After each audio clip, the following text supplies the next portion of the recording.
إن الحمد لله نحمده ونصلي على رسوله الكريم أما بعد أعوذ بالله من الشيطان الرجيم بسم الله الرحمن الرحيم إن الذين قالوا ربنا الله ثم استقاموا تتنزل عليهم الملائكة ألا تخافوا ولا تحزنوا وأبشروا بالجنة التي كنتم توعدون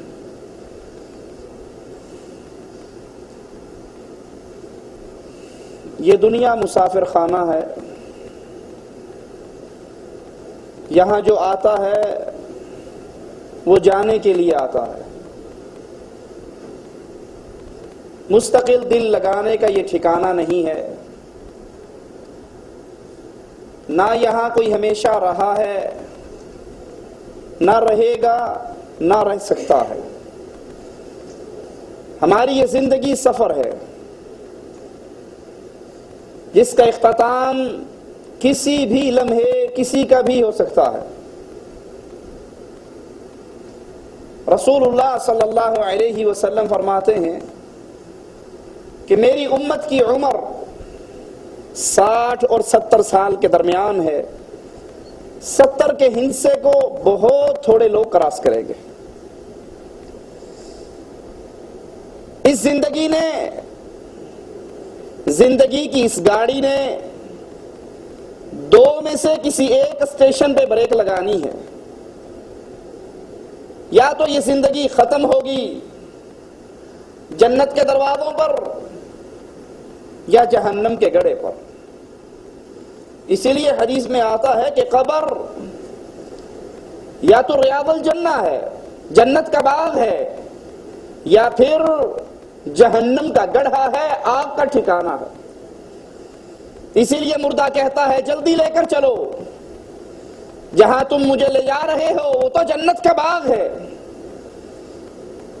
اور ظالم کہتا ہے کہاں لے کر جا رہے ہو؟ جہاں تم مجھے لے کر جا رہے ہو وہ تو آگ کا گھر ہے.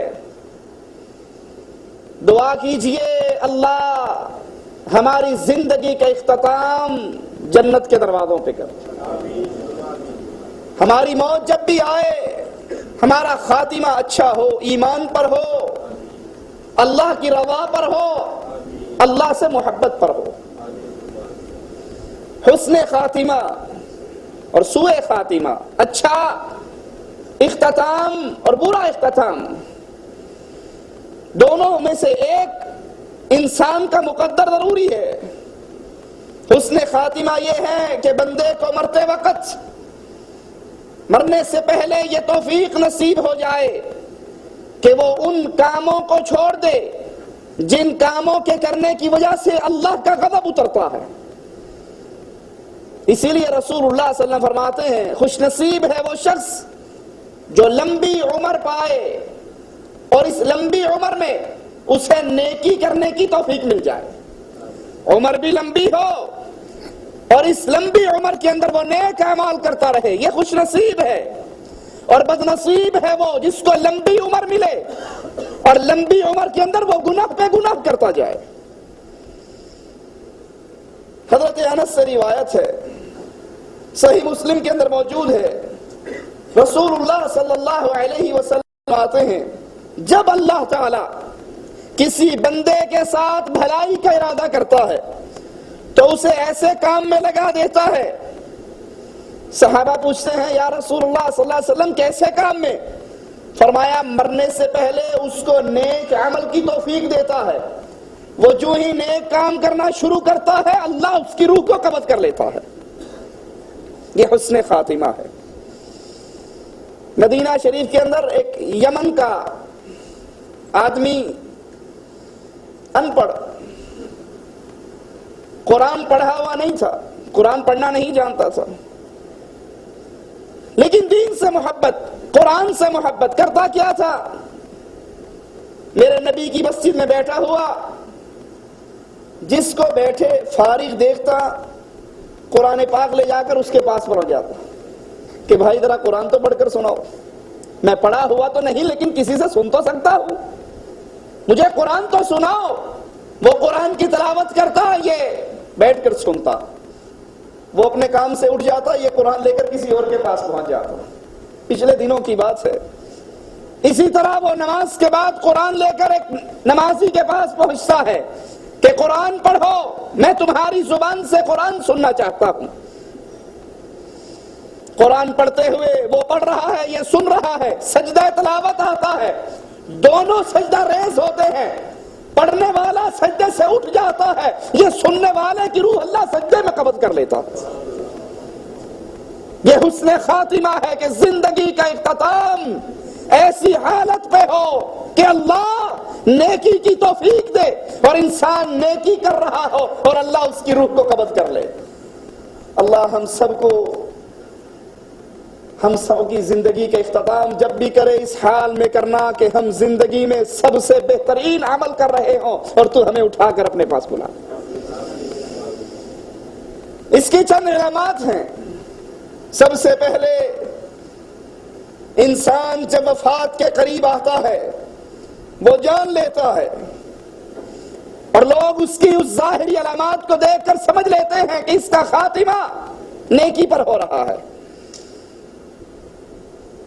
جب نیک انسان مرتا ہے اس پر آسمان سے فرشتے اترتے ہیں جو اس کو آواز لگا کر سناتے ہیں, ان الذین قالوا ربنا اللہ. یہ نیک لوگ ہیں جو آواز لگا رہے, ان الذین قالوا ربنا اللہ, جنہوں نے دنیا میں یہ کہا کہ ہمارا رب اللہ ہے, ہمارا رب اللہ, ہمارا مشکل کشا اللہ, ہمارا حاجت روا اللہ, ہمیں بگڑیاں ہماری بری ہوئی باتوں کو سنوارنے والا, جھولیوں کو بھرنے والا, اولاد دینے والا, شفا دینے والا, رزق دینے والا. جب انہوں نے اللہ پر ایمان لے آئے پھر اس کے بعد اللہ پر ایمان پر ایسی ثابت قدمی کی,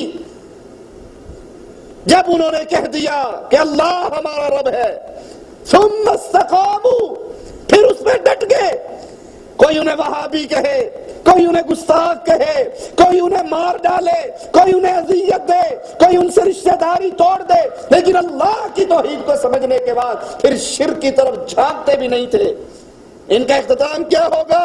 تتنزل علیہم الملائکہ. اہل ایمان, اہل توحید پر جب موت کا وقت آتا ہے آسمان سے فرشتے اترتے ہیں اور کہتے کیا ہے؟ اللہ تخافوا ولا تحزنوا, نہ خوف کھاؤ نہ غم کرو. وابشروا بالجنۃ التي كنتم توعدون, اور تمہیں خوشخبری ہے, تمہارے لیے مبارکباد ہے, اب تم جس زندگی سے اگلے جہان منتقل ہو رہے ہو, اگلے جہان میں تمہارے لیے جس جنت کا وعدہ کیا گیا تھا اللہ تمہیں وہ عطا کر دے گا. یہ حسن خاتمہ ہے کہ مرتے وقت آسمان سے بشارت مل جائے, جنت کی آوازیں سنا دیے جائیں. حدیث میں آتا ہے جب نیک مردے کو قبر میں رکھا جاتا ہے پھر آواز منادی کرنے والا کرتا ہے, ان قد صدق عبدی افرشوہ من الجنہ البسوہ من الجنہ وافتلہ باب من الجنہ. جنت کی کھڑکی کھولو, جنت کے بستر اس کے نیچے بچھاؤ, جنت کے لبادے اس کو پہناؤ, اس کو کہو سو جا جیسے پہلی رات کی دلہن سوتی ہے. یہ خوشخبری مومنوں کو ان کے مرنے کے وقت قبروں میں اور قبروں سے اٹھائے جانے کے وقت دی جاتی ہے. امام بخاری اور امام مسلم اپنی صحیح میں حضرت عائشہ سے نقل کرتے ہیں, رسول اللہ صلی اللہ علیہ وسلم نے فرمایا حسن خاتمہ کے اسباب کیا ہیں؟ فرمایا جو اللہ کی ملاقات کو پسند کرتا ہے اللہ بھی اس کی ملاقات کو پسند کرتا ہے. جو اللہ کی ملاقات کو پسند کرتا ہے اللہ اس کی ملاقات کو پسند کرتا ہے, اور جو اللہ کی ملاقات سے نفرت کرتا ہے, کراہت کرتا ہے, ناپسند کرتا ہے, تو اللہ بھی اس کی ملاقات کو ناپسند کرتا ہے. میں نے عرض کیا ہے اللہ کے نبی علیہ الصلوۃ والسلام